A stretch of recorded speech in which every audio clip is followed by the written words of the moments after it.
Nah, kalau artikel kita secara judul dan juga abstrak mungkin sudah diterima oleh editor, baru editor akan melanjutkan ke reviewer, atau dia akan cek substansi atau isi dari artikel yang sudah kita buat. Baru setelah memang disetujui, maka akan ditransfer ke reviewer. Nah, bagaimana membuat sebuah judul yang menarik atau judul yang baik? Nah, judul yang menarik menurut pemahaman kami adalah di dalam judul tersebut tentunya tujuan dari penelitian itu sudah tergambarkan. Jadi kita tidak mengulang lagi apa yang kita lakukan, tapi langsung kepada tujuan dari penelitian yang akan kita kerjakan. Nah, eh, selain tujuan dari penelitian, di dalam judul juga harus disertakan temuan atau kebaharuan dari riset yang sudah kita kerjakan. Jadi bentuk kebaharuannya itu ya kita sampaikan temuan kita, temuan yang kita ambil. Nah, temuan ini kita sudah bahas di hari kemarin, itu cara menentukannya yaitu dengan mengidentifikasi gap dari riset kita, ya. Jadi gap dari riset kita itu kata-kata yang ada di dalam gap itu kita tambahkan di dalam judul. Nah, ini yang akan menunjukkan finding atau temuan dari riset kita. Nah, kemudian di dalam judul itu juga harus kita sampaikan pesan apa yang ingin kita teruskan ya kepada pembaca. Pada pembaca dalam hal ini adalah reviewer untuk tahap pertama, supaya nanti paper yang sudah kita buat itu bisa diterima. Nah, intinya di dalam judul itu harus menyertakan tujuan, kemudian di situ juga harus ada temuan atau gap yang sudah kita definisikan di awal sebelum artikel itu dibuat. Ya, jadi sebisa mungkin tujuan dari penelitian tergambar, kemudian kebaharuannya juga tergambar dari tujuan tersebut. Nah, ada beberapa hal yang harus kita lakukan dan tidak lakukan di dalam sebuah judul. Nah, ini dari beberapa hal atau beberapa artikel yang sudah kami coba tulis. Sebisa mungkin judul itu tidak lebih dari 10 sampai 12 kata. Kemudian yang tidak boleh dilakukan ketika menulis judul itu, pada umumnya kita menggunakan kalimat studi atau investigasi. Ini kalimat-kalimat yang sudah common atau yang sudah umum dalam penulisan artikel ilmiah. Biasanya diawali dengan study of, investigation of. Nah, ini sebisa mungkin dihindari. Jadi kita menggunakan kata-kata yang sifatnya itu bukan kata-kata umum. Jadi memang spesifik saja langsung dari tujuan dari penelitian kita. Nah, kemudian beberapa judul itu terkadang menggunakan singkatan-singkatan yang sifatnya tidak umum. Nah, kalau singkatannya itu umum, mungkin semua orang bisa memahami. Atau terkadang kita bahasa Indonesia, kemudian kita bahasa Inggris kan, setelah itu kita jadikan singkatan. Nah, ini kan akan berbeda ya ketika singkatan dalam bahasa Indonesia kemudian diinggriskan, pastinya orang yang bukan berasal dari Indonesia itu tidak mengetahui maksud dari singkatan tersebut. Sehingga kita perlu hindari sebaiknya tidak ada singkatan-singkatan di dalam judul yang kita definisikan. Kemudian kita juga menghindari penggunaan kata yang tadi mungkin diawali dengan investigasi, studi, dan yang lain. Jadi sekali lagi dalam membuat judul, pastikan bahwa tujuan dari penelitian kita itu tergambarkan di sana. Nah, setelah judul itu bisa kita tentukan, yang berikutnya dalam sebuah postur dari artikel ilmiah tentu adalah abstrak. Nah, abstrak ini sebenarnya pintu awal bagi editor setelah judul untuk menentukan bahwa artikel yang kita tulis itu memang layak atau tidak diteruskan ke proses atau tahapan berikutnya. Jadi banyak dari editor itu, kalau mungkin ini jurnal yang ini ya, yang high reputable jurnal, kemudian high reputable and high impact itu, pastinya load mereka sangat tinggi. Jadi dalam satu hari itu mungkin bisa menghandle jurnal dengan jumlah yang bahkan puluhan atau ratusan. Nah, kalau kita tidak bisa menuliskan abstrak dengan baik, ada kemungkinan si editor ini hanya membaca judul dan abstrak yang kita buat. Nah, kalau itu kita tidak buat semenarik mungkin, pada saat proses screening oleh editor, artikel kita nanti akan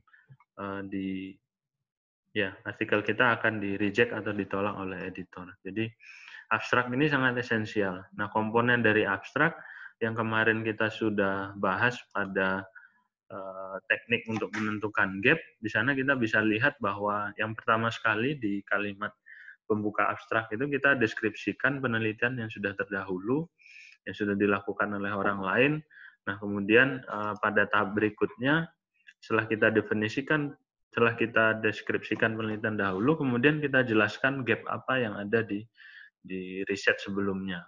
Nah, dari gap itu baru nanti kita tuliskan rencana apa yang akan kita lakukan dari penelitian kita, metodenya yang kita gunakan seperti apa, hasilnya bagaimana, kemudian setelah hasil diperoleh, pengaruh hasil tadi terhadap tujuan awalnya itu seperti apa. Nah, setelah itu baru nanti kita bicara impact dari riset yang sudah kita lakukan secara umum terhadap keilmuan yang kita bahas di dalam artikel. Nah, kemudian tahapan berikutnya yang perlu kita perhatikan juga, nah ketika editor ini memilih tulisan kita, ada kemungkinan itu hanya dari title dan juga abstrak.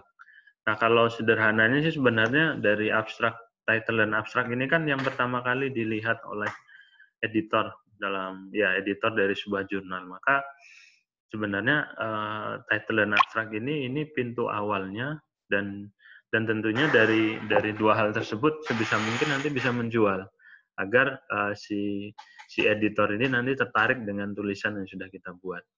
Nah, kurang lebih apa saja sih isi dari abstrak? Saya rasa ini sudah common, sudah umum, mungkin Bapak Ibu juga sudah sering membuat hal ini. Yang pertama sekali tentu kita yang saya sudah singgung di awal juga, bahwa kita harus sampaikan ide dari penelitiannya, yang mana ide tersebut tentu berasal dari summary dari ide-ide penelitian yang sudah dilakukan oleh orang lain.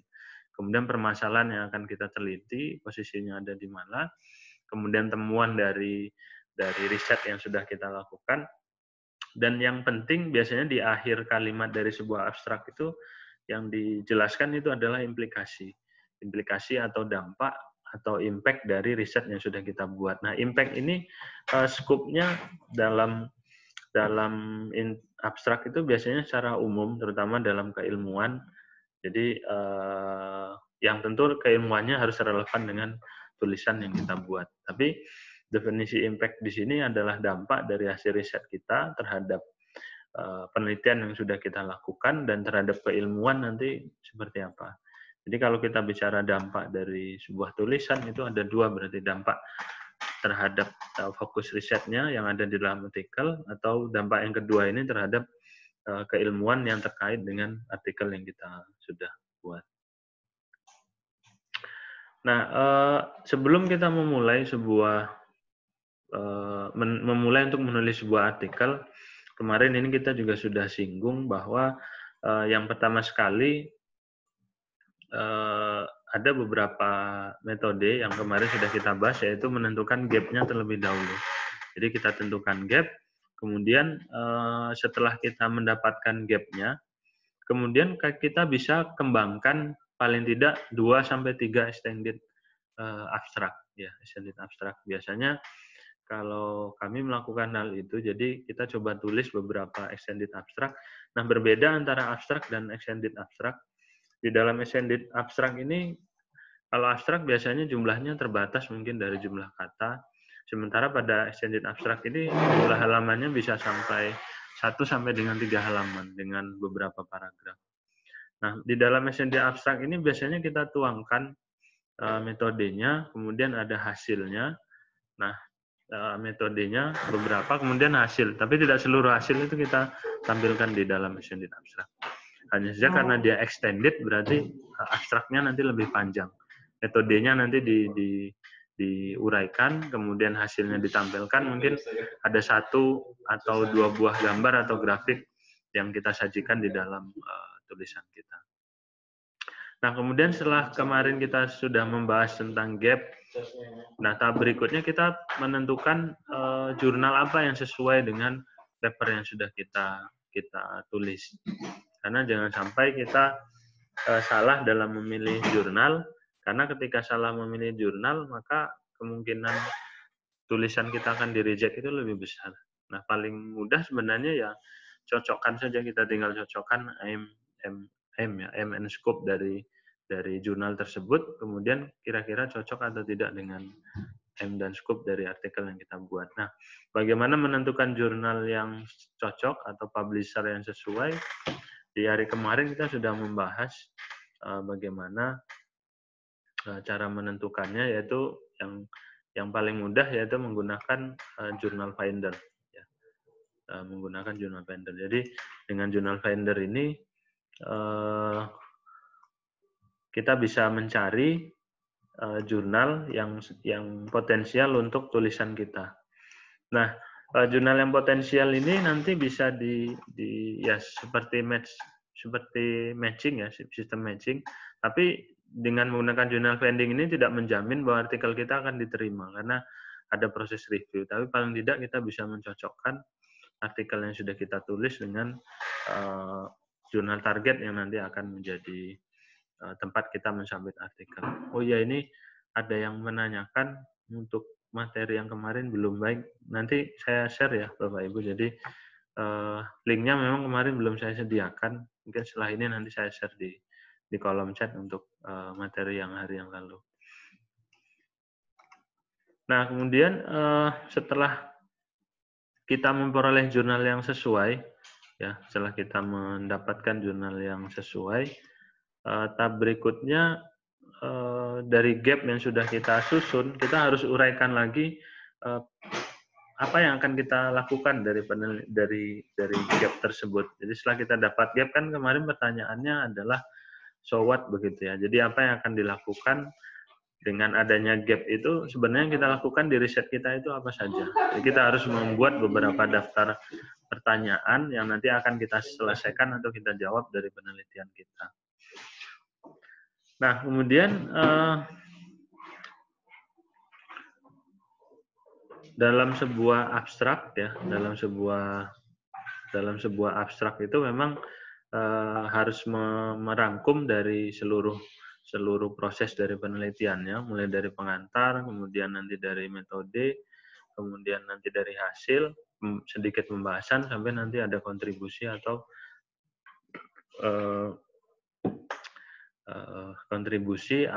nanti dari tambahan seperti impact ya, kontribusi atau impact dari riset yang sudah kita lakukan.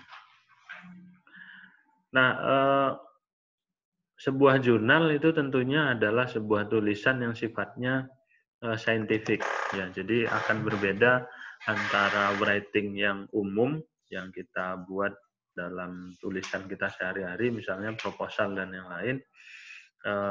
Jurnal ini sifatnya adalah scientific writing. Karena sifatnya scientific writing berarti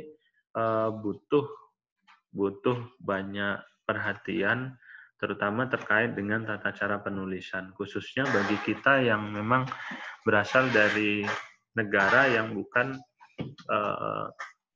native English atau tidak menggunakan bahasa Inggris sebagai bahasa kita sehari-hari. Karena karena bukan bahasa kita sehari-hari, artinya ketika kita menulis, kalau saya sendiri memang menulis diawali dengan membuat dalam bahasa Indonesia, setelah itu ditranslate, baru nanti diperiksa lagi untuk grammarnya, kemudian juga tenses dan yang lain. Nah, karena ini adalah scientific writing, orang yang native English speaker juga mengalami kendala, karena native English speaker ini kan mereka hanya berbicara bahasa Inggris aktif, tetapi untuk menulis itu akan sedikit berbeda. Nah, tapi setidaknya ketika nanti kita mengalami kendala dalam penulisan jurnal, terutama dari sisi bahasanya, ya kita bisa menyertakan seseorang yang mungkin native English speaker itu untuk bergabung ke dalam tulisan yang kita buat. Nah, tentunya nanti peran dari native speaker ini atau native English speaker ini bisa membantu kita untuk mengoreksi bahasa dari artikel yang kita tulis. Nah, berarti di sini ada kombinasi sebenarnya. Ada yang native English speaker, ada juga yang nanti dia terbiasa menjadi scientific writer. Nah, jadi permasalahan bahasa ini sangat mungkin terjadi dari kita yang bukan bahasa sehari-harinya menggunakan bahasa Inggris, tapi menurut kami substansinya bukan ada di sana. Jadi bahasa itu memang penting, tapi yang paling penting adalah kualitas dari artikel yang kita buat. Jadi mungkin kita juga tidak harus tidak boleh menutup diri bahwa yang pertama sekali perlu kita tingkatkan itu sebenarnya kualitas dari tulisannya. Perihal bahasa ini kita bisa gunakan berbagai jenis jasa, baik itu untuk jasa proofreading, kemudian nanti ada jasa translate, kemudian ada jasa untuk scientific writing dan yang lain. Jadi permasalahan bahasa Inggris ini menurut kami adalah poin yang kedua. Jadi poin yang pertama itu bagaimana mengimprove supaya kualitas dari tulisan kita itu bisa lebih baik.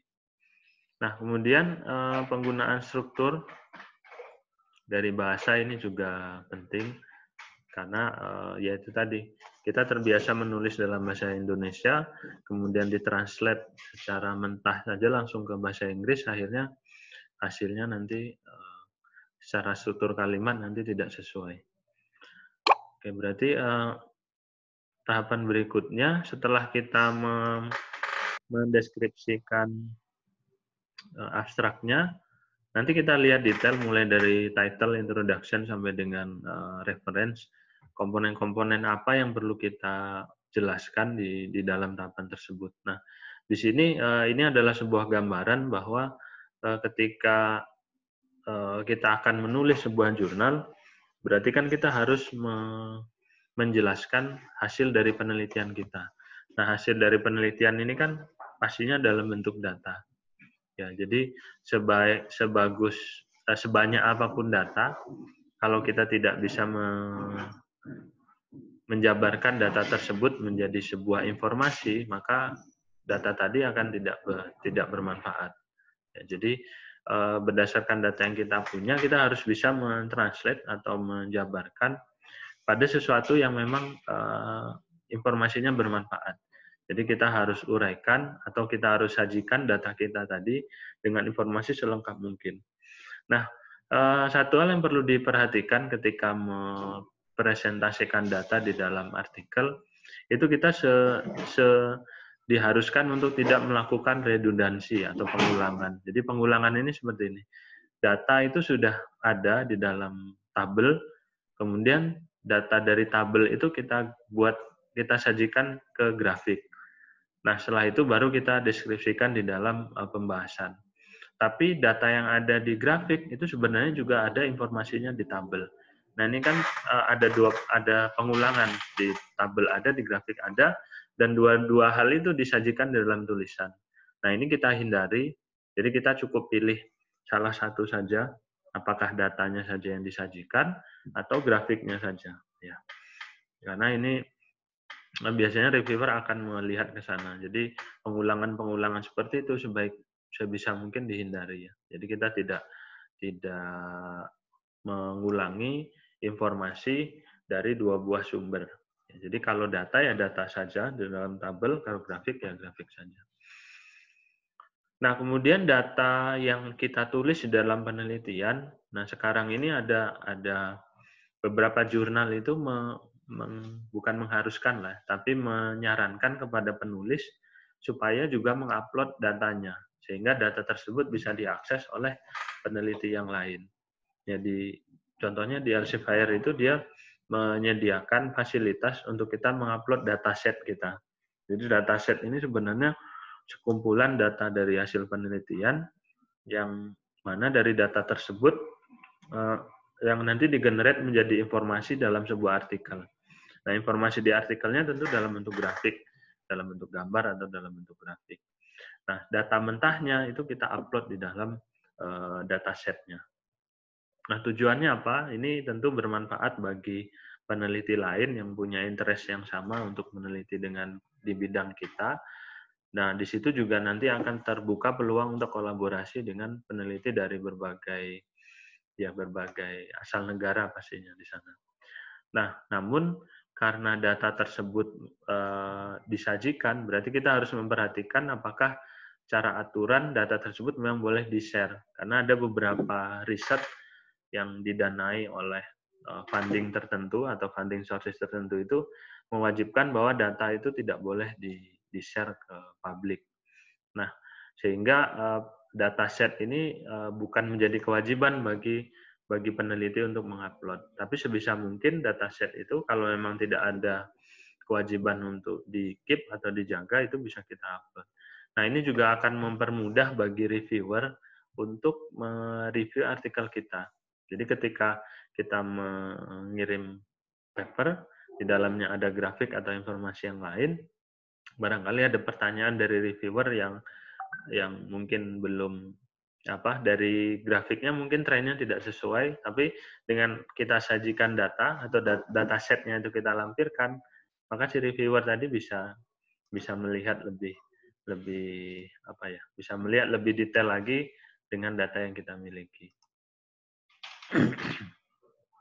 Nah, satu hal lagi yang penting dari sebuah artikel yang kita akan submit, yang mungkin tidak seluruh penulis itu buat, karena memang beberapa publisher itu tidak mewajibkan, yaitu membuat cover letter.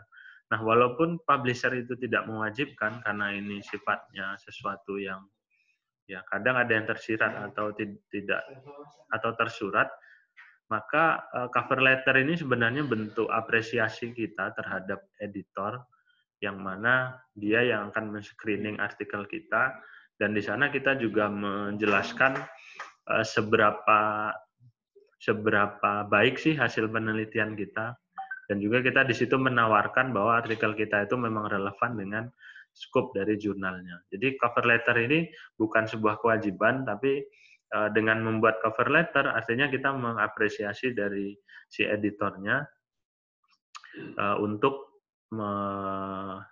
bisa lebih tertarik lagi dengan artikel yang kita tulis. Nah, biasanya kalau di publisher yang besar seperti katakanlah seperti di Elsevier, itu memang dia mewajibkan untuk mengupload cover letter.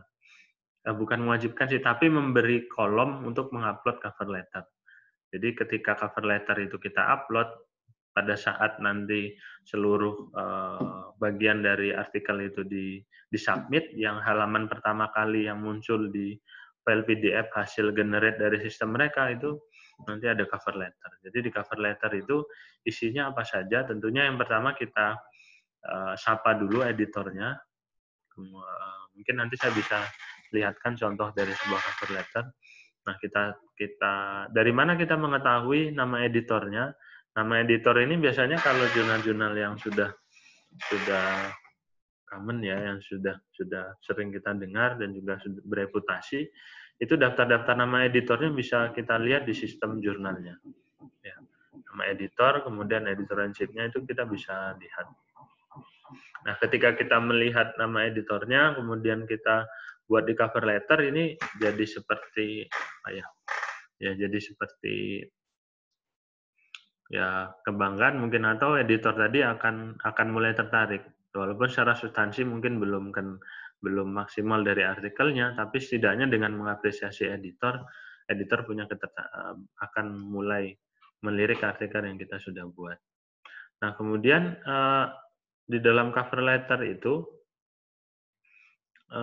apa saja sih poin utama yang harus disajikan? Yang jelas kalau kita lihat dari poin yang ketiga ini adalah kenapa artikel yang kita buat itu cocok dengan scope yang sudah scope dari jurnal yang kita targetkan tadi. Nah, dari sana kan tergambar bahwa walaupun editor belum membaca isinya, tapi dengan adanya cover letter kita sudah mengenalkan atau kita sudah menyampaikan bahwa artikel kita ini memang cocok dengan scope-nya. Nah, kemudian ketika nanti sudah yakin sudah dengan scope, baru nanti kita uraikan sebenarnya seberapa baikkah hasil penelitian kita atau seberapa besar dampak dari penelitian kita itu terhadap tujuan penelitian ataupun terhadap keilmuan dari bidang yang kita tulis. Nah, sehingga dari sana editor, wah ini menarik ini kalau seperti judulnya, kemudian dampaknya seperti ini. Karena kalau editor nanti membaca abstrak lagi, ini kan butuh waktu. Tapi setidaknya dengan membaca cover letter, dia sudah mulai ada ketertarikan dengan artikel yang kita buat. Nah, kemudian tidak menutup kemungkinan juga di dalam cover letter itu kita sedikit singgung penelitian-penelitian terdahulu yang mungkin punya kesamaan atau relevan dengan artikel yang kita tulis. Nah, kurang lebih seperti itu untuk cover letter. Jadi sekali lagi cover letter ini bukan wajib, tapi ini adalah bentuk apresiasi kita terhadap editor. Sama halnya ketika nanti sudah di-review, kemudian keluar hasil reviewnya, setelah itu kita revisi artikel dan kita upload lagi, itu kita buat lagi cover letter ke editornya. Isinya tentu mengucapkan terima kasih atau memberikan apresiasi kepada reviewer, yang editor dan reviewer yang sudah meluangkan waktu untuk mereview artikel yang kita buat.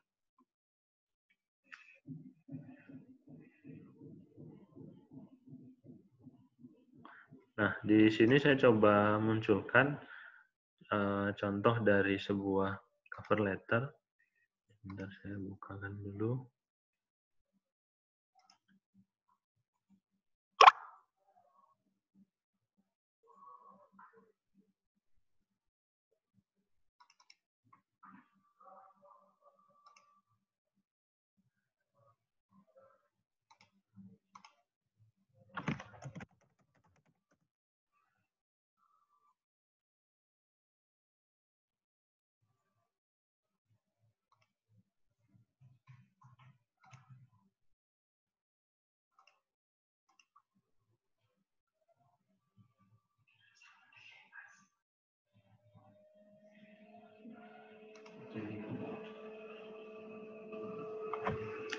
Data.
menyiapkan bantuan pulsa, dan bantuan pulsa ini akan ditransfer lewat nomor.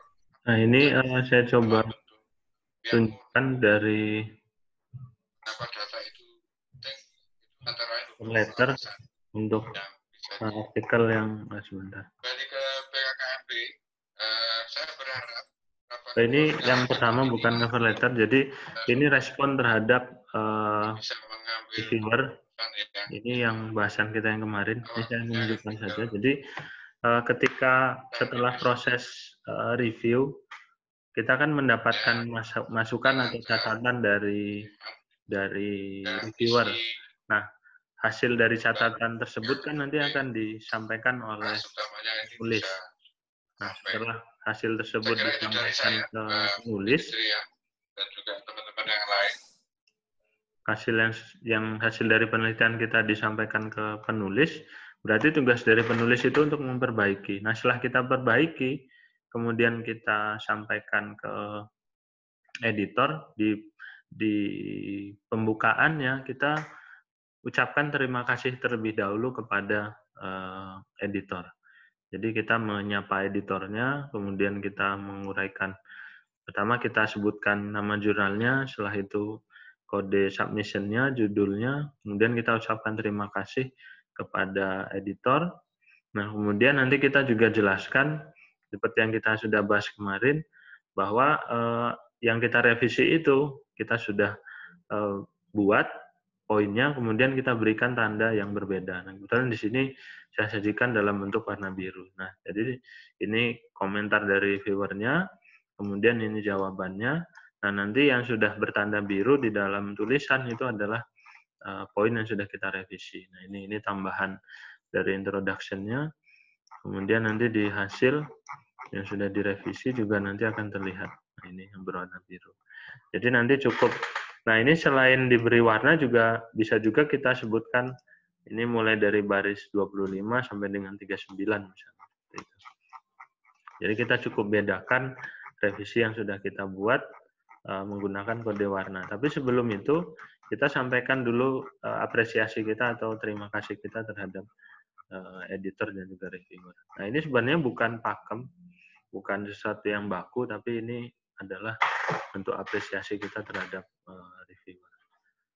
Nah, bentuk dari cover letter, sebentar, saya cek dulu.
Sambil nanti saya siapkan, kebetulan filenya belum terlihat. Nah, selanjutnya saya lanjutkan lagi materinya. Jadi setelah tadi kita menulis artikel, kemudian kita susun kira-kira artikel tersebut akan kita submit ke jurnal mana. Nah, ketika nanti kita memilih jurnal, ada beberapa hal yang perlu kita perhatikan. Ya, jadi yang pertama sekali bahwa ketika kita akan mempublish sebuah artikel, tentu target kita adalah artikel tersebut bisa disitasi sebanyak mungkin oleh orang lain, supaya ketika nanti disitasi itu tidak hanya meningkatkan impact dari tulisan kita, tapi juga meningkatkan indeks dari publisher-nya. Ya. Nah, kemudian memang jurnal atau artikel yang kita buat itu sebisa mungkin ya, seperti yang kita sudah bahas kemarin itu disubmit kepada jurnal yang bereputasi dan juga memiliki impact factor yang tinggi. Namun jurnal dengan reputasi dan impact factor yang tinggi ini sebenarnya hanya kendaraan saja. Jadi tersitasi atau tidak itu kembali lagi ke kualitas dari tulisan kita. Tapi kalau kita tarik lagi sebuah tulisan yang biasa tentu tidak akan bisa masuk ke jurnal yang grade-nya luar biasa, katakanlah seperti itu. Jadi memang akan seimbang di sana. Jadi ketika tulisan kita submit ke jurnal bereputasi, kemungkinan akan tersitasi itu lebih besar karena selain jurnalnya populer juga hasil artikel yang terpublish di sana itu kualitasnya lebih baik. Tapi untuk lebih jelasnya, ya silakan Mbak. Nah, sebuah artikel yang baik itu tentu apa saja yang perlu dipenuhi dari sana. Yang pertama tentu novelnya atau ide itu unsur kebaruan dari artikelnya, kemudian dari kualitas. Nah, novelty atau kebaruan dari artikel ini kan sebenarnya dihasilkan dari riset yang baik juga. Nah, kemudian juga dari tulisannya. Nah, setelah itu juga dari impact atau tempat kita mempublikasi artikel tersebut. Nah, ini kita akan mulai masuk kepada penjelasan tentang poin-poin yang perlu disajikan di dalam sebuah artikel. Nah, kalau kita lihat urutan yang umum dalam menulis artikel internasional itu kan minimal ada komponen IMRAD ya, jadi introduction, method, result, and discussion. Nah, secara batang tubuh dari sebuah artikel itu sebenarnya ada beberapa komponen. Yang pertama dimulai dari introduction-nya, kemudian dari method, result, discussion, conclusion, sampai dengan terakhir itu ada reference. Nah, ada beberapa question atau ada beberapa pernyataan yang harus kita jawab di dalam bagian dari artikel tersebut. Yang pertama, tadi kita sudah singgung mengenai title dan abstrak. Kita juga sudah tahu komponen yang harus kita sajikan di dalam title dan abstrak. Nah, kemudian yang berikutnya itu kita akan masuk ke dalam introduction. Nah, di introduction itu sendiri, hal apa sih yang perlu kita uraikan? Tentunya apa yang kita teliti atau hal apa yang kita teliti, dan kemudian kenapa kita harus melakukan itu. Jadi strukturnya di dalam introduction itu kita menjelaskan hal apa yang kita teliti, kemudian kenapa hal itu menjadi penting. Ya, kenapa hal itu menjadi penting? Nah, ini kan diperoleh dari berbagai sumber literatur. Berbagai sumber literatur, kemudian kita tentukan gap-nya. Dari gap itulah nanti terlihat bahwa riset kita itu memang penting untuk dilakukan.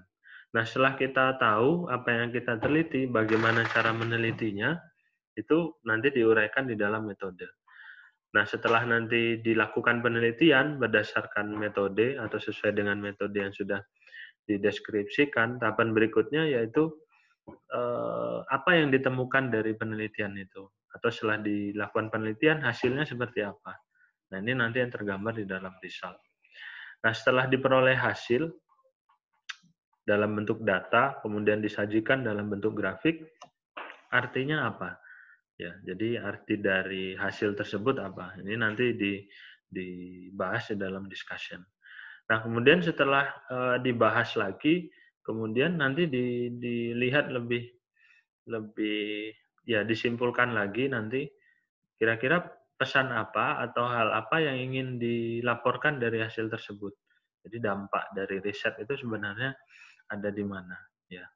Dampak dari risetnya, kemudian future riset yang akan dilakukan itu nanti apa saja. Ini biasanya disajikan di dalam conclusion. Tapi tidak semua penelitian atau publikasi itu menyajikan future risetnya. Karena kalau future riset disajikan, ini nanti bisa menjadi peluang bagi peneliti yang lain untuk melanjutkan penelitian kita.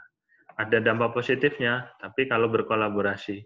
Yang menjadi masalah kan future riset kita tampilkan, diambil oleh orang lain, dilakukan, tapi dia tidak menghubungi kita untuk berkolaborasi, misalnya seperti itu. Nah, setelah itu disimpulkan, tahap terakhir yaitu referensi.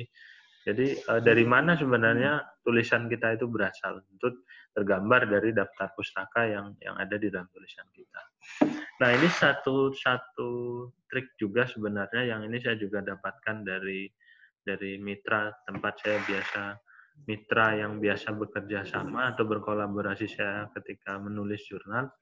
Dalam menuliskan referensi, misalnya kita membidik sebuah target jurnal, Katakanlah saya mengambil jurnal di Science Direct yang jurnalnya itu adalah IJHE, International Journal of Hydrogen Energy. Nah, kita cek impact factor dari IJHE tersebut. Misalnya impact factor jurnalnya adalah 4. Nah, paling tidak di dalam daftar pustaka kita harus mensitasi minimal 4 sampai dengan 6 jurnal dengan yang berasal dari IJHE yang relevan dengan penelitian kita. Kenapa hal ini perlu kita lakukan? Karena ini kan akan memberikan dampak kepada artikel yang sebelumnya sudah terpublish di sana. Jadi dengan mensitasi 4 sampai 6 artikel yang relevan, ya dalam tanda kutip harus relevan, itu akan membantu tidak hanya peneliti sebelumnya, tapi juga keberlangsungan dari jurnal tersebut. Sehingga impact faktornya itu nanti bisa tetap terjaga atau bahkan mungkin bisa lebih baik lagi. Kalau memang di jurnal tersebut banyak yang relevan, ya kita juga citasi lebih banyak, tidak apa-apa. Tapi setidaknya goal yang utamanya itu membantu untuk meningkatkan impact atau indeks dari penulis dan juga publisher-nya. Nah, yang pertama sekali dari sisi authorship.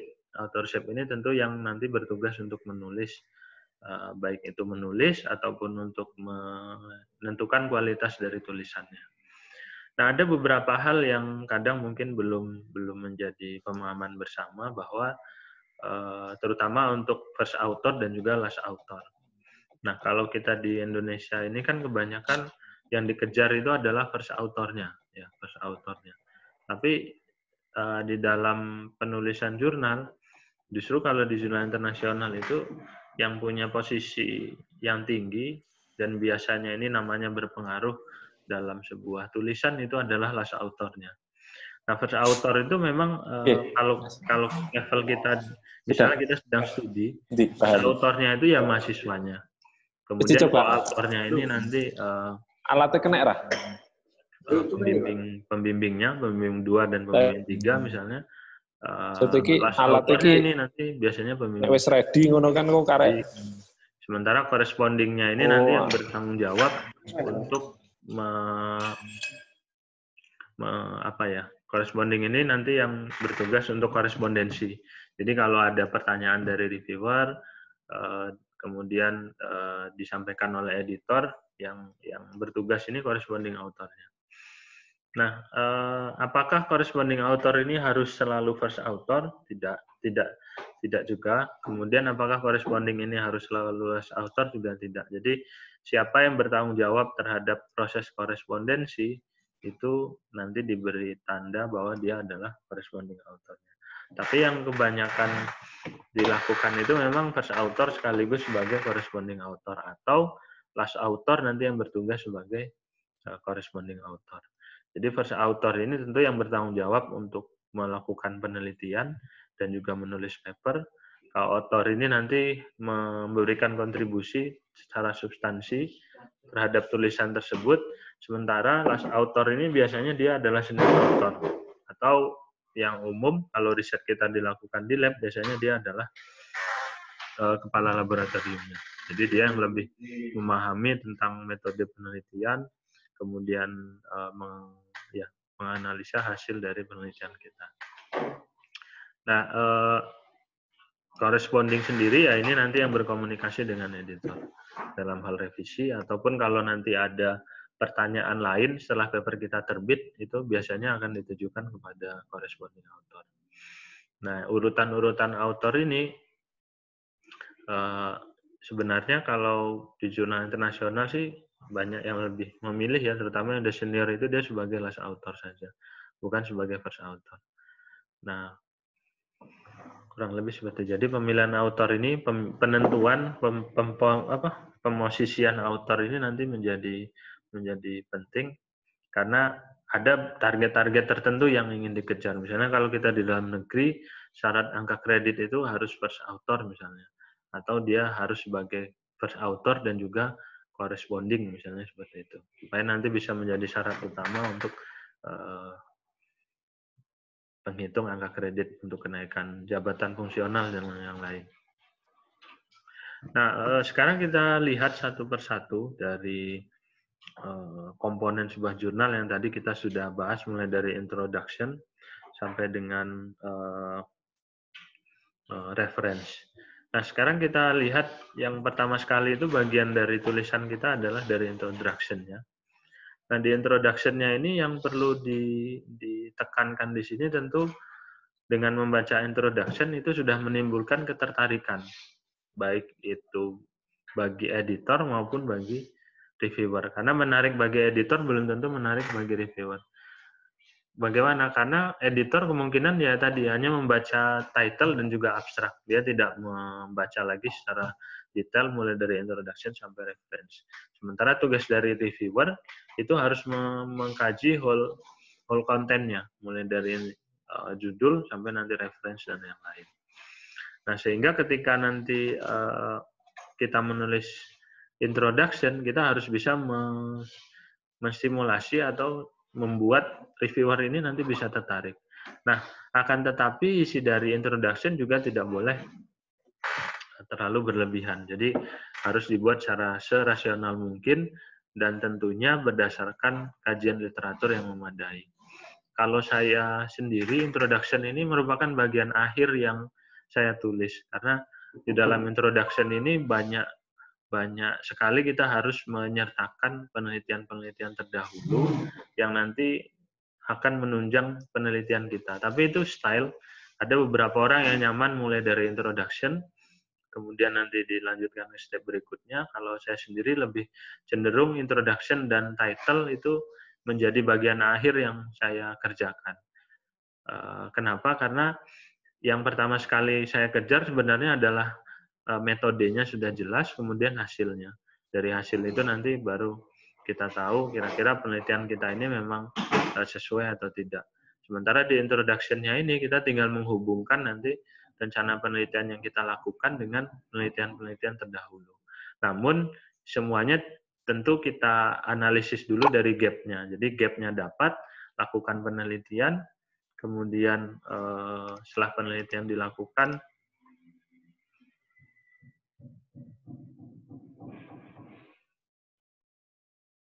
ya semua penelitian dilakukan. Nah, dari sana nanti kita baru bisa memperoleh hasilnya. Nah, apa saja poin yang ada di introduction? Yang pertama tentu gambaran umum atau big question, yang pertanyaan besar dari artikel yang kita tulis tadi. Jadi pertanyaan besarnya apa? Ini nanti yang tergambar dari gap dari riset tersebut. Nah, kemudian setelah gap-nya didapat, kita harus bisa uraikan atau jelaskan kenapa gap tersebut menarik atau harus diselesaikan.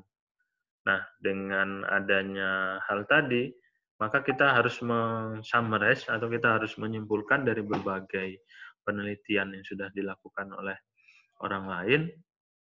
Nah, setelah itu nanti kita bisa mengetahui pembeda dari penelitian kita. Jadi kita kumpulkan literatur-literatur yang relevan.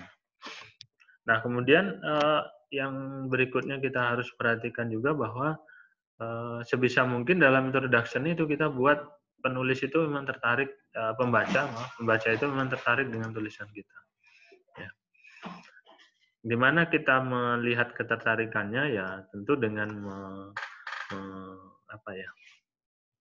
bukti dari pembaca itu tertarik kalau dia menjadi sudah terpublish tentu adalah mensitasi dari tulisan kita. Artinya secara substansi dia sudah mempelajari. Nah, jumlah paragraf ini memang biasanya berjumlah 1 sampai 4 paragraf, tapi ini bukan pakem, jadi beberapa jurnal itu bahkan introduction-nya itu sangat panjang, mungkin lebih dari 4 paragraf. Tapi secara urutan itu tidak masalah. Nah, yang penting sebenarnya dari introduction itu kita harus bisa menggambarkan yang pertama penelitian terdahulu dari yang sudah dilakukan oleh orang lain, kemudian dari gap-nya kita jelaskan. Nah, setelah itu nanti kita uraikan metodenya secara ringkas, dan di akhir nanti kita sampaikan kira-kira kalau penelitian tersebut nanti akan dilakukan, kontribusinya nanti seperti apa, baik terhadap tujuan penelitiannya maupun terhadap keilmuannya secara umum.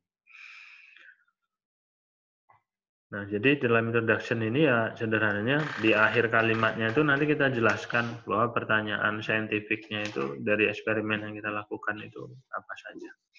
Ya, jadi kurang lebih komponen dari introduction-nya seperti itu.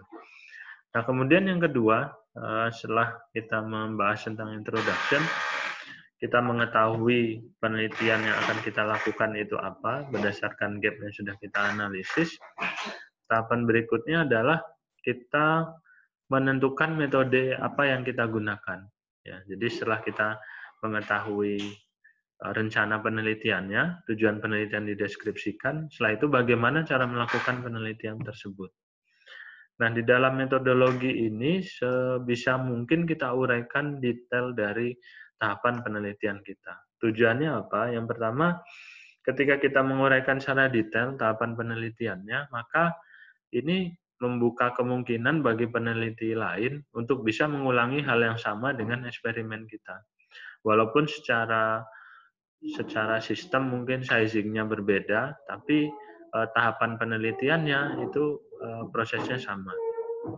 Nah, dari sana ini akan membantu penelitian lain untuk merepeat eksperimen yang sudah kita lakukan. Nah, kemudian di dalam introduction ini juga dari beberapa paper yang sudah terbit, itu biasanya dia menyertakan ya atau mempublikasikan beberapa ide yang nanti ide tersebut bisa kita manfaatkan untuk metode kita. Misalnya dia menggunakan metode A, tetapi ternyata dari metode tersebut mungkin hasilnya tidak optimal. Nah, ini nanti menjadi catatan kita bahwa ketika kita menggunakan metode tersebut, bahwa nanti kita jangan menggunakan metode tersebut karena memang ada catatan atau masukan dari penelitian sebelumnya. Nah, kemudian di dalam metode ini juga diperbolehkan atau bahkan mungkin ini bisa menambah kualitas dari metode kita. Di dalam metode itu kita uraikan penelitian terdahulu yang sudah kita kerjakan. Baik itu yang penelitian terdahulu, baik yang sudah kita lakukan maupun yang sudah dikerjakan oleh orang lain. Tujuannya apa? Supaya nanti tergambar bahwa tahapan metode yang kita buat mungkin kita tidak perlu uraikan spesifik, tetapi nanti peneliti metodenya bisa merefer ke publikasi sebelumnya. Jadi ada beberapa tulisan yang seperti itu. Jadi dia menggunakan sebuah metode, tapi metode tersebut tidak dideskripsikan secara detail di artikelnya. Jadi dia menyebutkan metode penelitian ini, metode yang digunakan adalah menggunakan metode X misalnya, yang diambil dari metode yang dilakukan oleh peneliti A dan B misalnya. Jadi dia tidak mendeskripsikan secara detail, tapi metodenya itu merefer ke publikasi yang lain. Nah, ini diperbolehkan, jadi sah-sah saja melakukan hal seperti itu sepanjang memang metode yang kita lakukan itu sama atau bisa kita pastikan sama dengan yang dilakukan oleh orang lain. Nah, kemudian dengan adanya preliminary study ini juga menguatkan kita atau memberikan keyakinan juga meyakinkan editor bahwa yang kita lakukan ini bukan sesuatu hal yang baru, tapi kita sudah melakukan sebelumnya, hanya saja ada beberapa improvement atau upaya peningkatan untuk memperbaiki artikel yang sudah kita akan submit ke jurnal tersebut. Nah, setelah metode kita sudah mengetahui bagaimana cara melakukannya, dilakukan penelitian, baik itu studi eksperimen numerik atau yang lain, kita tentu akan mendapatkan hasil. Nah, hasilnya ini nanti tentu dalam bentuk grafik atau tabel, misalnya, katakanlah seperti itu. Nah, di dalam result itu hasil dari penelitian itu datanya itu kita interpretasikan dalam bentuk informasi dengan gambar yang tadi, kemudian kita deskripsikan. Sebenarnya dari gambar tadi itu apa sih informasi yang bisa kita peroleh. Nah, jadi penyajian dari data tadi tentu bisa dalam bentuk grafik atau tabel yang tentunya memenuhi kaidah ilmiah, kemudian rangkuman dari temuannya. Nah, kemudian ini yang poin berikutnya ini not necessary to include all the data obtained. Jadi tidak semua data yang kita peroleh itu kita sajikan di dalam result. Karena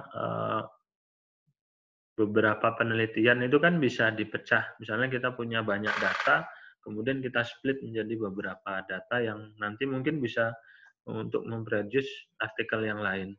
Nah ini jadi tidak perlu semua data itu disajikan, cukup diambil data saja, data-data yang relevan dengan artikel yang kita tulis. Ya. Nah kemudian cara penyajiannya ini sudah banyak sekali untuk membuat tabel ataupun grafik.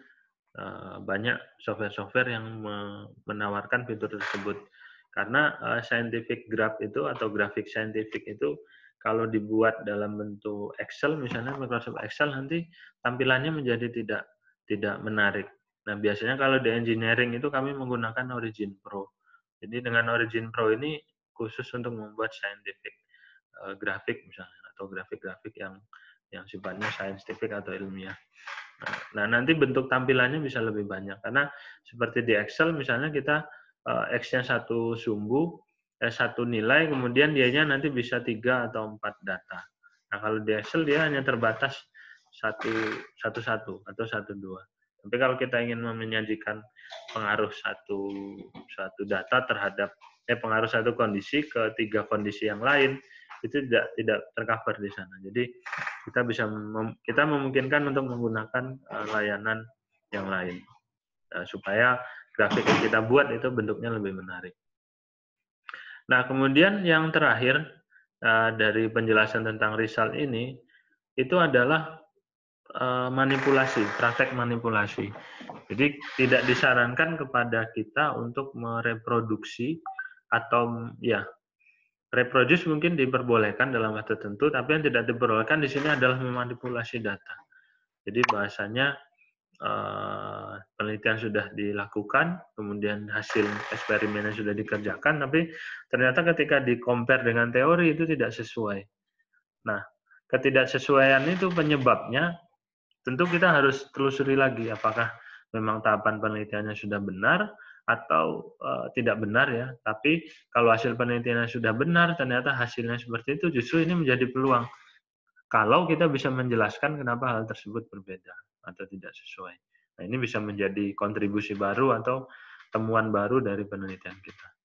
Nah, tapi yang penting di sini yang tidak diperbolehkan ya, jadi kita tidak boleh memanipulasi data dan dimirip-miripkan hasilnya sesuai dengan keinginan kita, dengan mengabaikan bahwa kondisi yang sebenarnya itu tidak seperti itu. Nah, kemudian discussion. Jadi discussion ini membahas pembahasannya. Nah, pembahasan ini merupakan bagian yang tersulit menurut kami. Kenapa di sini merupakan bagian yang tersulit? Karena di tahapan discussion ini kita tidak hanya menyajikan atau mendeskripsikan data dari informasi yang sudah kita peroleh pada saat melakukan penelitian. Karena di sini kita harus membandingkan atau memberikan korelasi antara hasil dari penelitian kita dengan existing knowledge atau penelitian-penelitian yang sudah dikerjakan oleh orang lain. Jadi yang seperti pertanyaan pada saat diskusi kita kemarin, dengan membandingkan antara hasil penelitian kita dan penelitian orang lain, di situ kita sudah bisa memperoleh suatu penjelasan yang baru. Kalau trennya naik atau trennya sama, naik dan turunnya misalnya, nah ini tidak, artinya penelitian kita mungkin bisa dipastikan benar.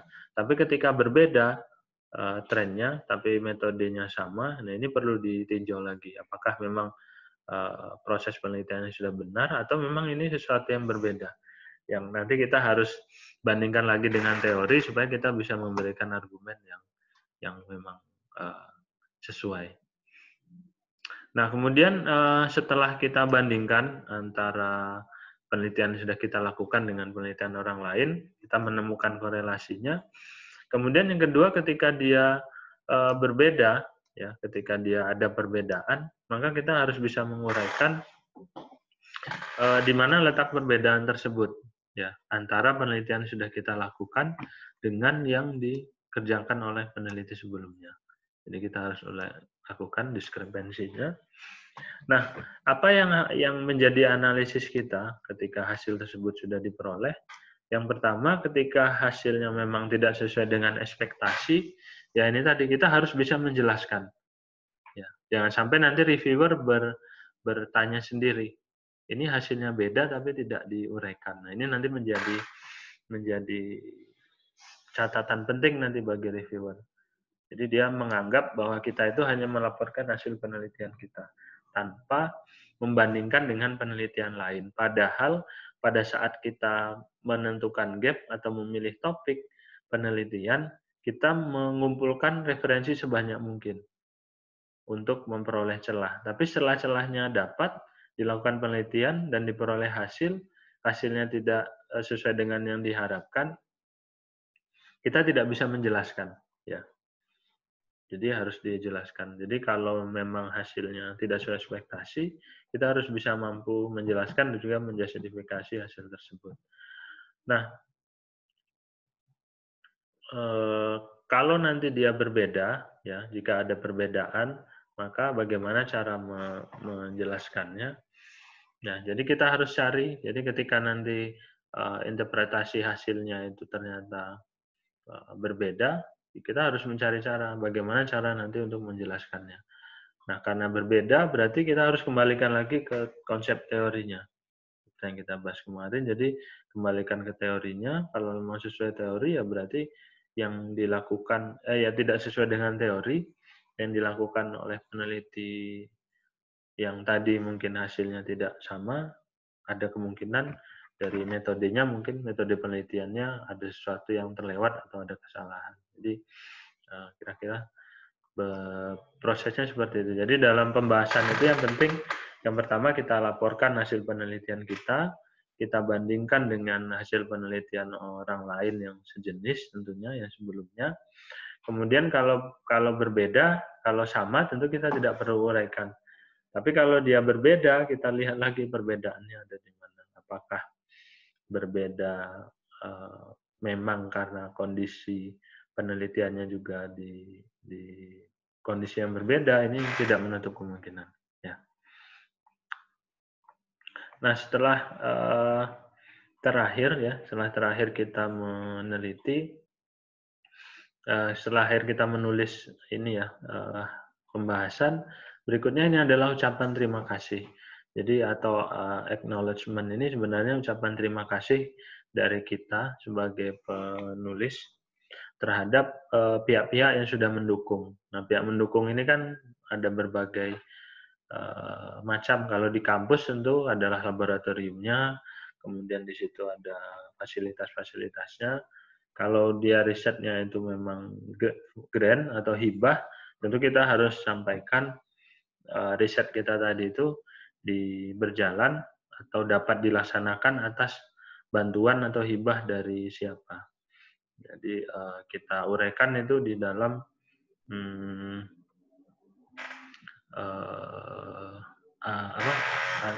acknowledgement ini. Nanti kalau memungkinkan kita juga tuliskan kontrak number-nya supaya informasinya nanti lebih lengkap. Karena beberapa finding sources itu atau pemberi dana tadi itu mewajibkan memang ketika dia dipublikasi harus disertakan sumber pemberi dana dan juga kontrak number-nya.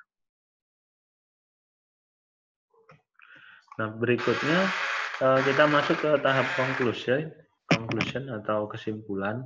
Nah, jadi dari kesimpulan ini sebenarnya memberikan penjelasan tentang outcome dari riset yang sudah kita lakukan atau outcome dari penelitian yang sudah kita kerjakan, yang sudah disajikan dalam bentuk jurnal. Nah, di dalam conclusion tentu harus bisa menjawab apa yang sudah tertuang di dalam tujuan, kemudian kontribusi apa yang sudah dihasilkan dari penelitian tersebut, ini kontribusi secara keilmuannya di dalam tujuan, nah kemudian juga dampak terhadap riset-riset ke depan itu seperti apa, berdasarkan riset yang sudah kita kerjakan.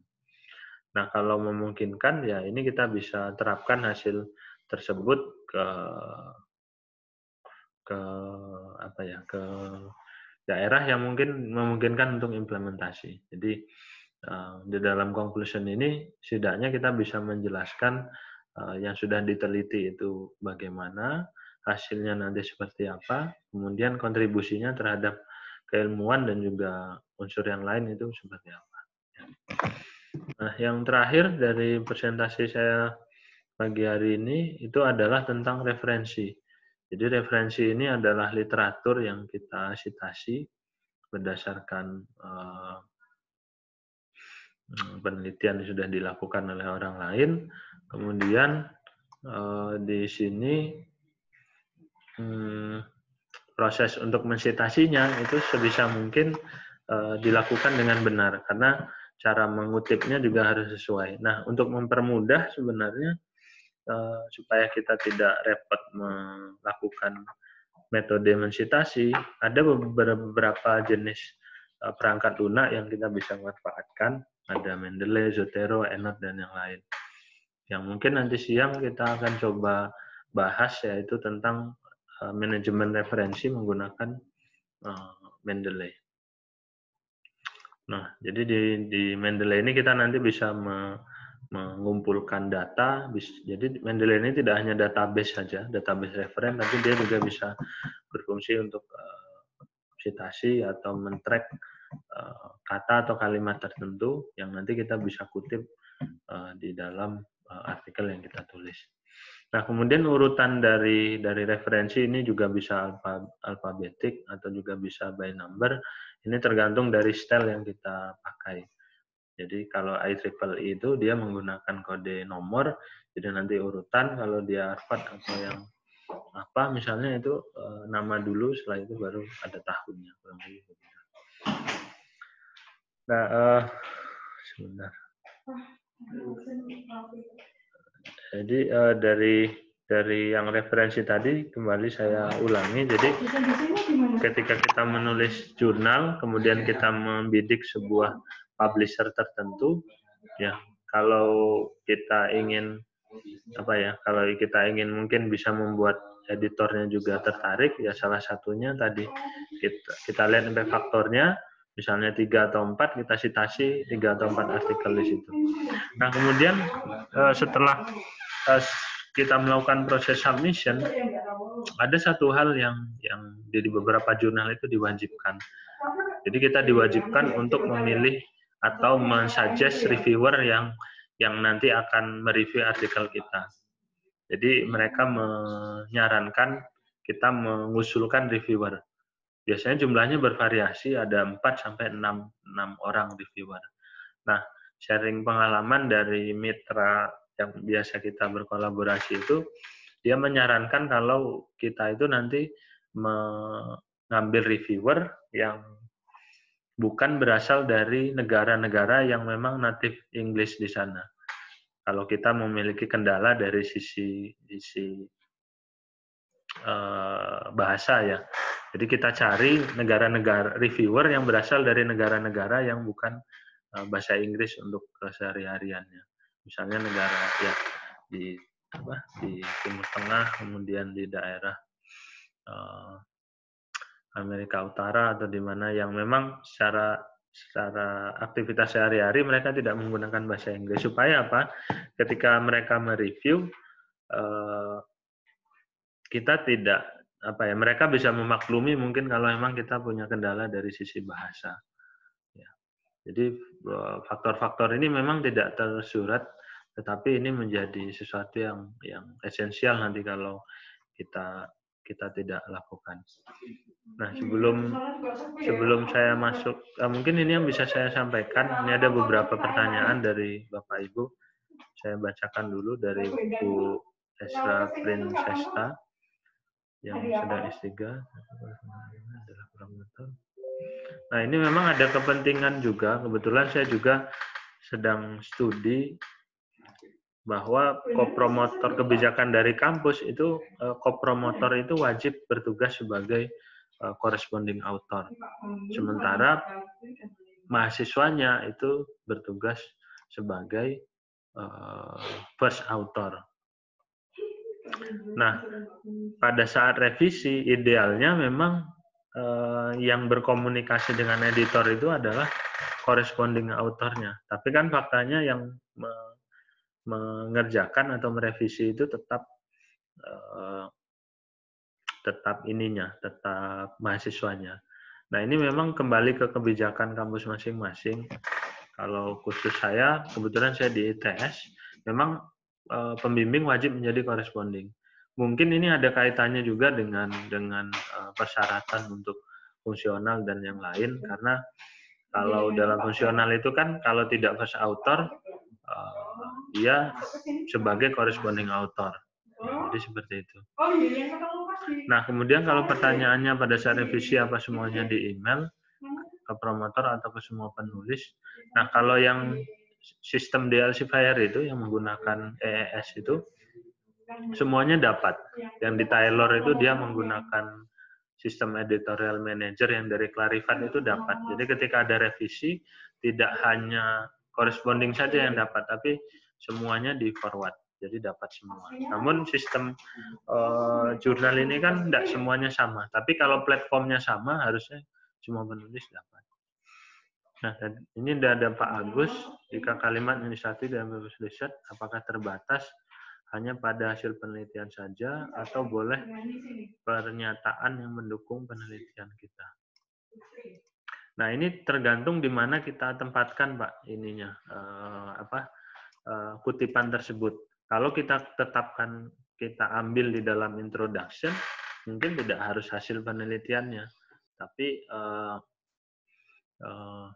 hal yang dilakukan oleh peneliti, hal yang akan kita lakukan itu sama dengan yang dilakukan oleh peneliti yang lain.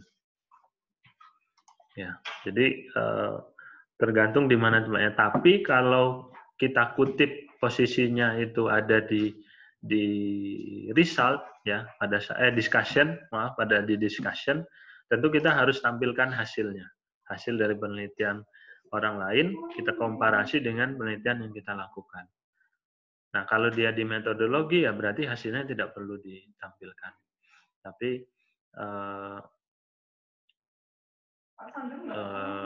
yang apa ya, di metode ya cukup metodenya saja yang disitasi. Nah, ini saya gambarkan sebentar. Mungkin saya bisa kasih contoh bagaimana di discussion itu yang dimunculkan. Nah, ini ada artikel yang saya tulis terakhir, ini masih dalam proses perbaikan.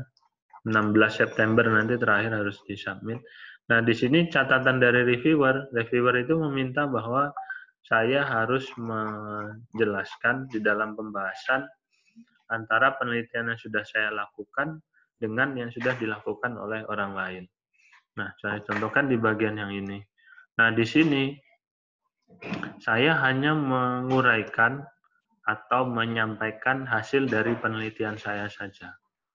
Nah, sementara saya belum membandingkan antara hasil penelitian saya dengan penelitian yang dilakukan oleh orang lain. Sehingga di sini karena yang sudah direvisi itu di-highlight dengan warna biru, di sini saya baru sampaikan. Jadi pada penelitian yang lain, ya, another study itu yang dilakukan oleh yang nomor 38 ini, dia juga melaporkan terjadinya kenaikan persentase volume gas.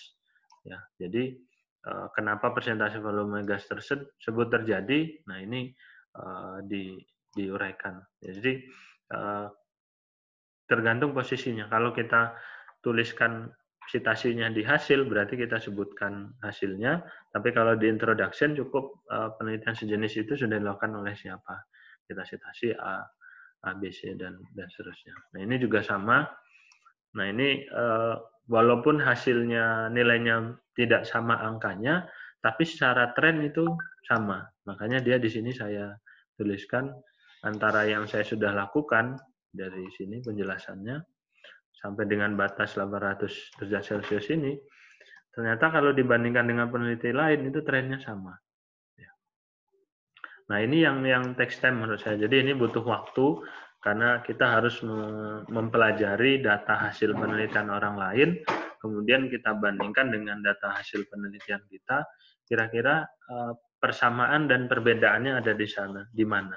Jadi apa yang ada di sini itu sebenarnya tidak harus sama. Jadi kita tidak harus mencari penelitian yang punya hasil yang sama. Tapi kalaupun nanti hasil dari penelitian kita berbeda trennya, kita harus bisa jelaskan kenapa tren tersebut berbeda. Nah, ini juga sama di sini. Jadi di sini saya menguraikan dari penelitian yang sudah saya lakukan, kemudian saya sebutkan di penelitian yang lain itu bagaimana yang terjadi. Ya, jadi ini juga sama seperti itu, understand increasing. Jadi tren-trennya saja yang saya uraikan di sini. Jadi hasil yang saya peroleh, saya bandingkan dengan penelitian yang lain, secara tren itu kenaikan dan penurunannya sama. Jadi ini yang perlu kita yakinkan kepada reviewer, supaya dia mengetahui bahwa penelitian yang kita lakukan itu kita sudah bandingkan dengan penelitian terdahulu.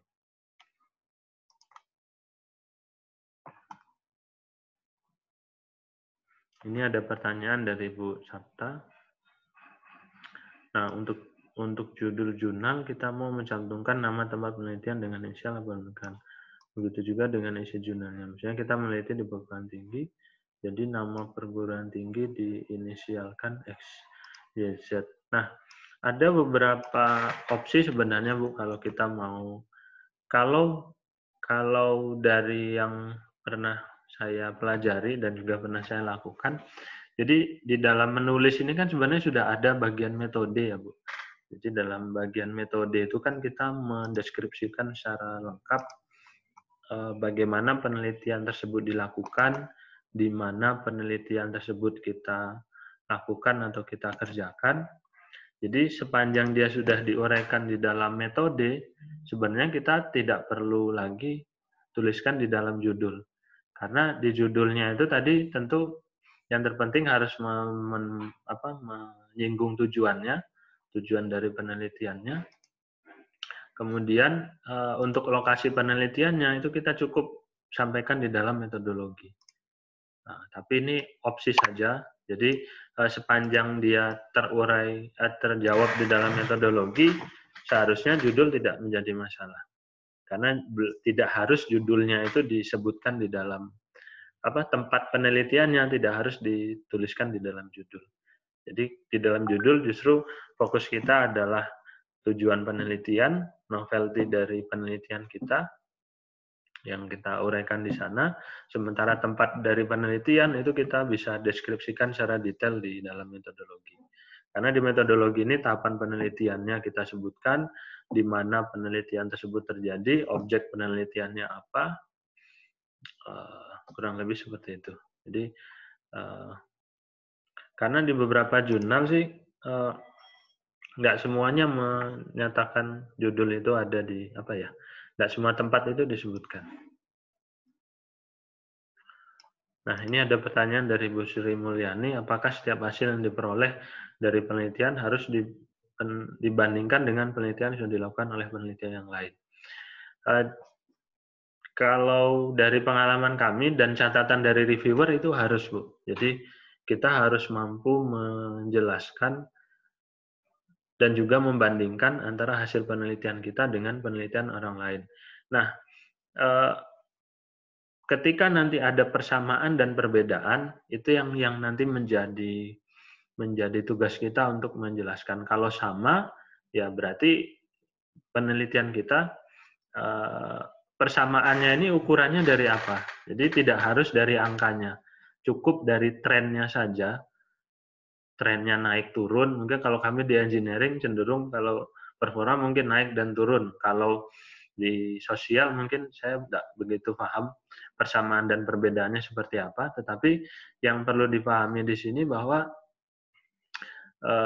membandingkan antara penelitian kita dan penelitian orang lain ini tujuannya untuk memperkaya memperkaya pemahaman kita terhadap dasar teori dari penelitian yang kita angkat. Jadi memang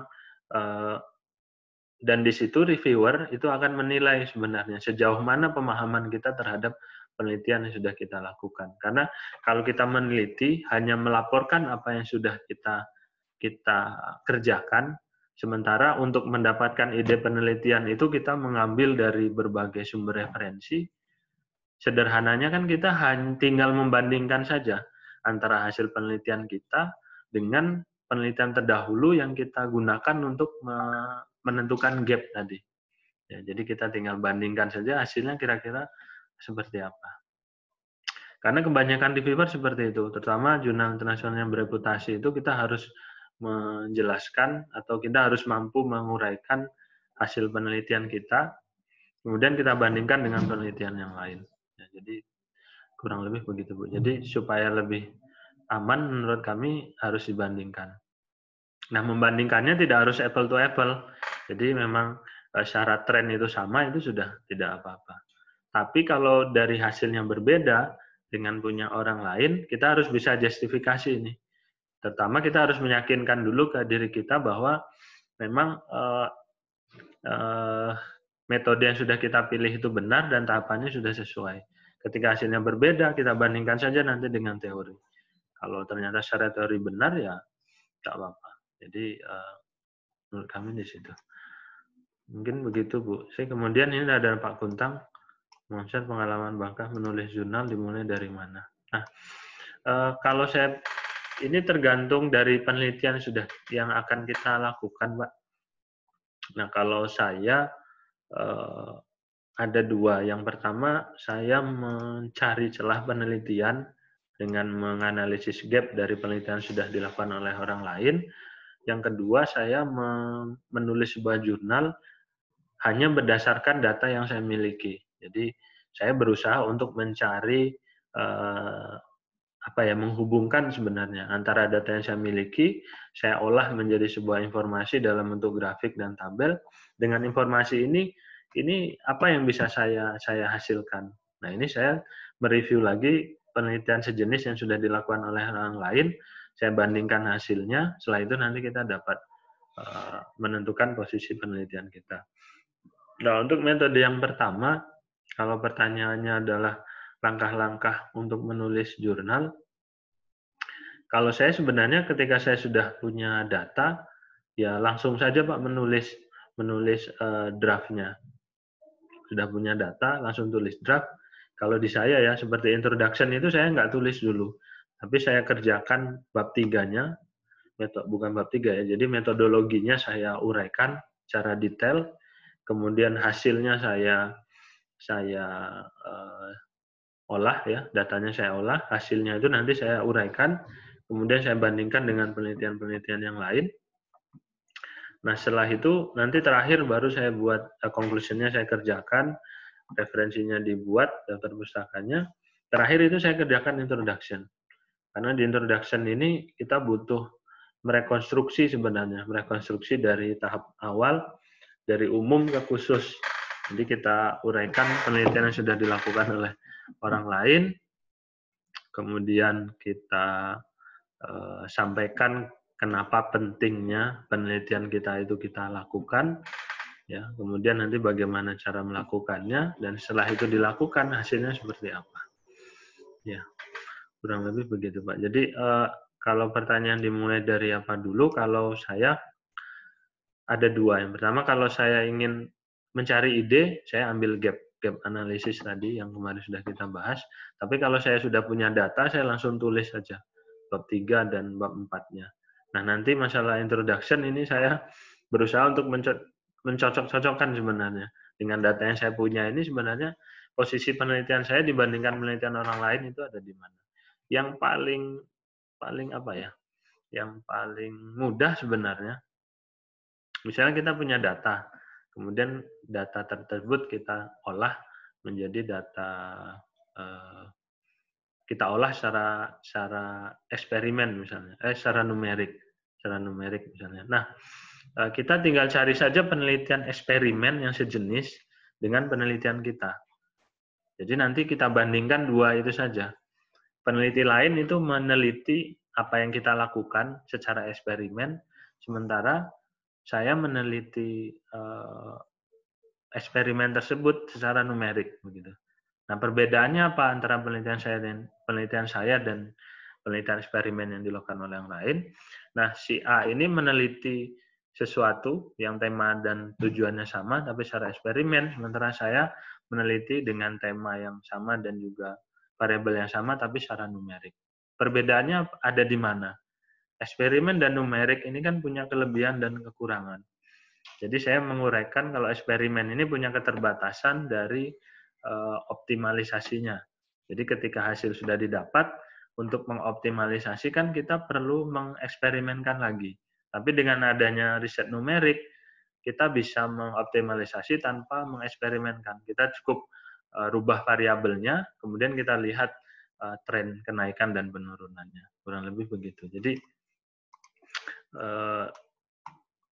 yang paling mudah kalau dari riset engineering, kalau yang dari saya, dari eksperimen yang dilakukan orang eksperimen saya simulasikan gitu. Nanti dari situ saya improve, saya optimasi dari simulasi saya. Karena itu kelebihan penelitian numerik sebenarnya dibandingkan dengan penelitian eksperimen.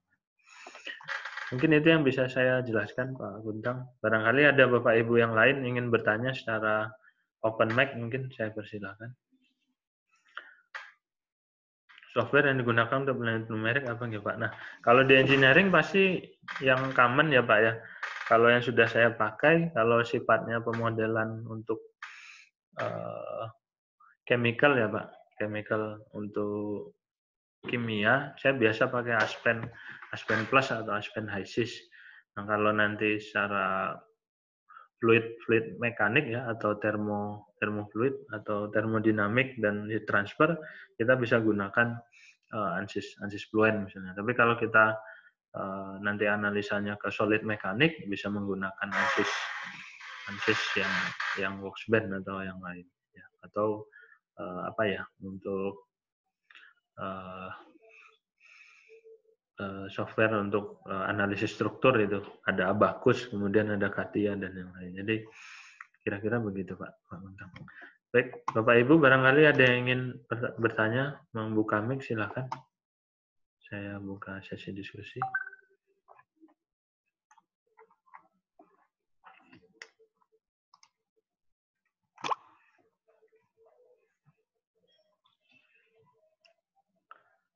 Sebentar Bapak Ibu, mungkin ini saya upload materinya dulu atau mungkin ya ini materinya ada yang belum dapat dari yang kemarin atau gimana ya, ini saya tinggalkan nomor handphone saya mungkin di kolom chat ya Bapak Ibu. Ini saya belum sempat buat linknya, nanti kalau Bapak Ibu butuh silakan nanti WA ke saya, nanti saya kirimkan ke apa ya? Saya kirimkan ke WA Bapak Ibu. Saya tinggalkan nomor saya di kolom chat. Ada pertanyaan dari Pak Firman, sejauh mana sebuah gambar itu dijelaskan secara detail? Mungkin spesifik ya Pak ya. Gambarnya ini gambar apa Pak? Apa grafik atau seperti apa? Kalau dia grafik, saya contohkan dari artikel yang tadi ya.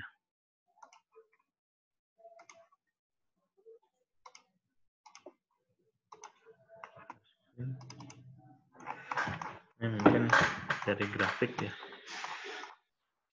Kalau memang yang dimaksud itu adalah grafik. Nah, contohnya di sini saya punya, bentar, saya punya grafik. Grafik yang mana ya? Katakanlah grafik yang ini. Jadi di grafik ini menjelaskan hasil penelitian yang mana di sini menunjukkan pengaruh antar. Jadi ini ada beberapa informasi. Ini di sumbu X ini ada satu data, kemudian di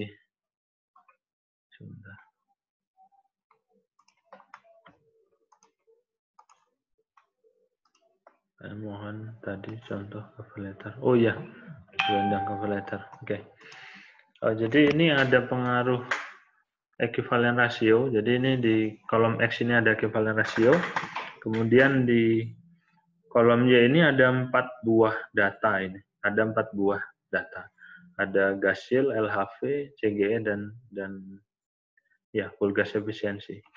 Nah, kalau kita punya data seperti ini, di sini ada sumbu X satu data, kemudian di sumbu Y ini ada empat ya, ada tiga informasi yang terhubung. Nah, sederhananya kan sebenarnya dari grafik ini satu buah data, satu buah data itu mempengaruhi 4 buah data yang lain. Jadi di sini ada satu variabel yang nanti akan mempengaruhi 4 variabel yang lain. Kalau bentuknya seperti ini, berarti kan kita harus uraikan satu persatu. Ya, antara yang di X ini pengaruhnya terhadap 3 data yang lain. Ya. Jadi di sini yang kita sebutkan itu tidak melulu menjelaskan menjelaskan isi dari datanya.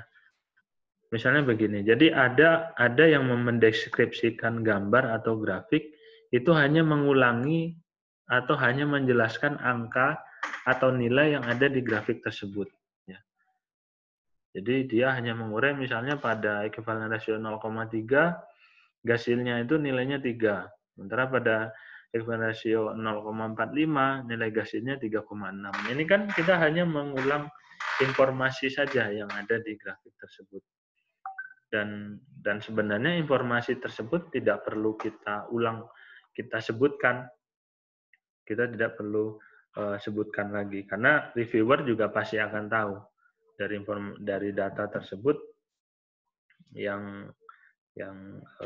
tergambar itu apa. Justru yang penting ketika kita menguraikan sebuah grafik, kalau tadi kita lihat trennya saja, misalnya LHV. LHV ini kan yang berwarna biru. Ternyata dia dari kiri ke kanan itu dia turun. Pertama dia turun signifikan, setelah itu dia turun tapi gradual, perlahan. Nah, tren ini yang sebenarnya harus kita uraikan. Kenapa ketika dia dari 0,2 ke 0,3 itu drop sekali. Tapi dari 0,3 ke 0,6 itu dia turun tapi perlahan. Nah, ini yang perlu kita deskripsikan. Bukan mengulangi angka yang ada di sini. Ya. Nah, sama halnya dengan gasil. Gasil ini dari 0,2 sampai ke 0,6 dia cenderung naik terus sampai ke kanan. Jadi kita tidak mengulangi angkanya, tapi kita menjelaskan kenapa dia bisa naik, trennya naik terus seperti ini. Nah, contohnya sederhananya kan seperti ini. Fungsi ekivalen rasio ini kan fungsi jumlah udara. Ketika jumlah udaranya ditambah, ekivalen rasionya naik. Nah, kita bicara produksi gas. Nah, udara yang masuk semakin banyak, tentu produksi gasnya juga akan bertambah. Namun, apakah secara kualitasnya baik, walaupun gasnya itu produksinya banyak? Ternyata kalau dilihat dari heating value-nya, atau nilai kalor gasnya justru dia turun yang warna hitam. Nah, hal-hal itu yang perlu kita uraikan, bukan mengulangi angka yang ada di sini. Ya, jadi menurut kami seberapa detail ya. Nah, setelah itu dapat ya, setelah kita sebutkan tadi, kita uraikan kenaikan dan penurunannya, kita bandingkan dengan penelitian yang lain dengan analisis yang sama. Oh, ternyata di kita itu trennya naik dan di penelitian yang lain trennya juga sama naik. Apakah reason-nya, alasan kenaikannya itu sama? Ya, kalau sama berarti kita tidak perlu bandingkan. Tapi kalau dia punya pengayaan yang lain atau punya uraian yang lain, kita bisa kutip uraian dia menjadi untuk menambah uraian yang ada di kita. Kalau kita mungkin menjelaskan kenaikannya hanya karena penambahan jumlah udara, tapi dia menyebutkan tidak hanya itu, ada faktor lain yang berpengaruh yang kita tidak bisa jelaskan, kita bisa kutip dari informasi yang sudah dijelaskan oleh penelitian lain tersebut. Ya, kurang lebih begitu, Pak. Kalau pertanyaannya seberapa detail? Kalau dia gambar ya itu tadi, gambar ya.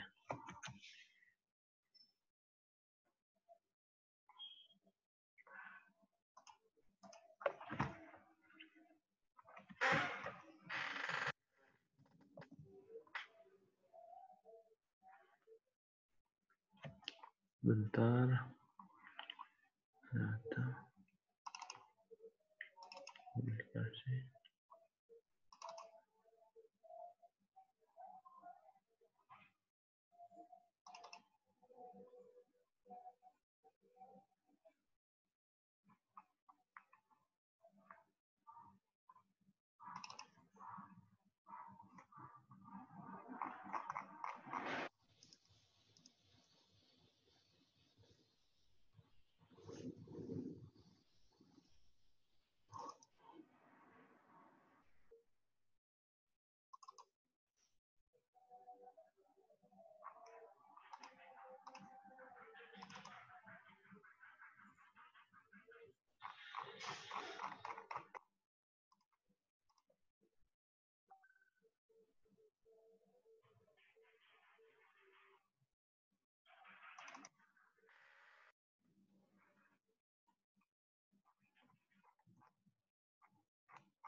Ini saya coba share artikel yang saya terakhir submit.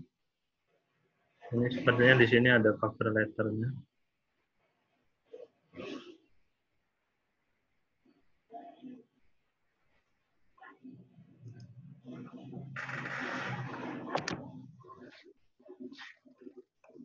Ini masih review dari bulan Mei sampai Agustus. Biasanya di sini reviewnya cepat 1-2 bulan. Ini saya sudah submit dari 12 Mei sampai Agustus masih under review posisinya.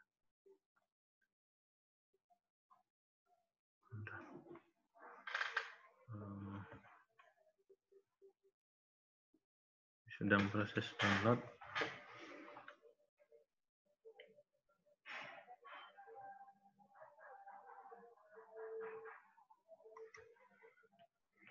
Sedang download.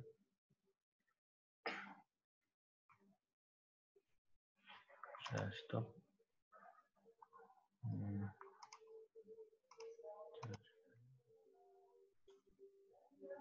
Nah, ini saya share screen. Nah, ini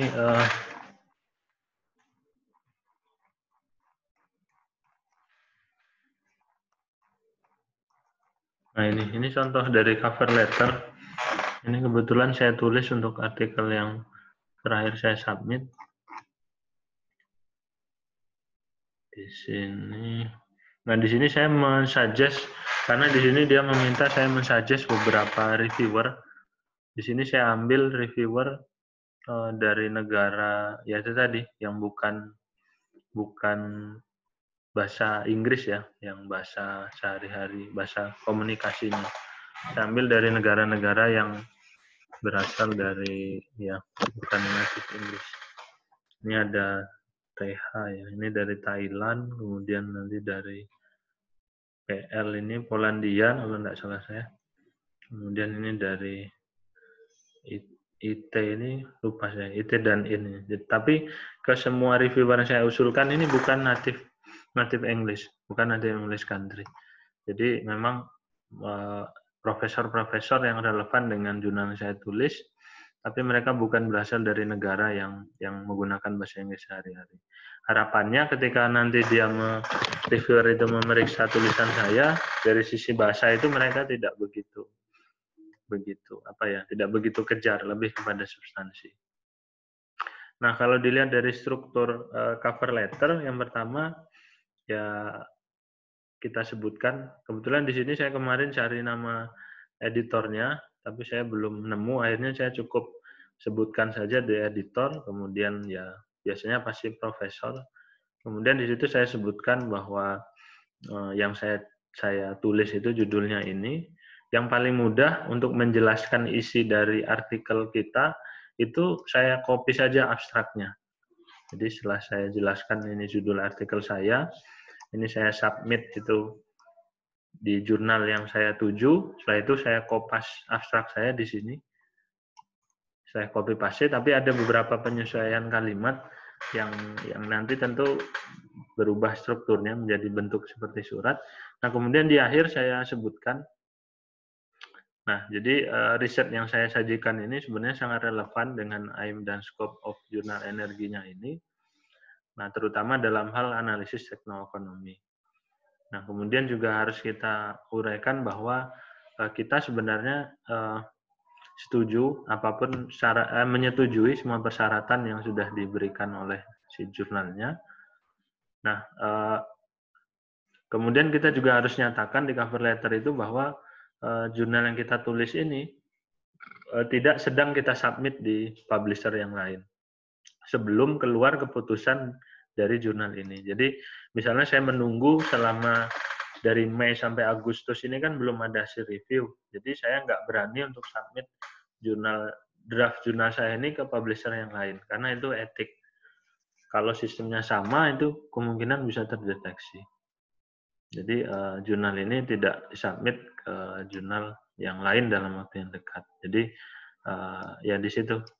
Nanti ini ada data kita, ini ada ya ada detail lah informasi tentang kita. Kurang lebih seperti itu untuk cover letter. Jadi intinya di cover letter ini kita menyatakan judul kita, kemudian publikasinya itu kemana, nama publishernya, nama jurnalnya, kemudian kita deskripsikan abstrak dari penelitian kita. Setelah itu kita nyatakan bahwa yang kita tulis itu sebenarnya sesuai dengan M dan skopnya. Kemudian kita juga setuju untuk mengikuti semua aturan dan tidak mensubmit draft artikel kita ini ke publisher yang lain. Setelah itu baru diikuti dengan isi.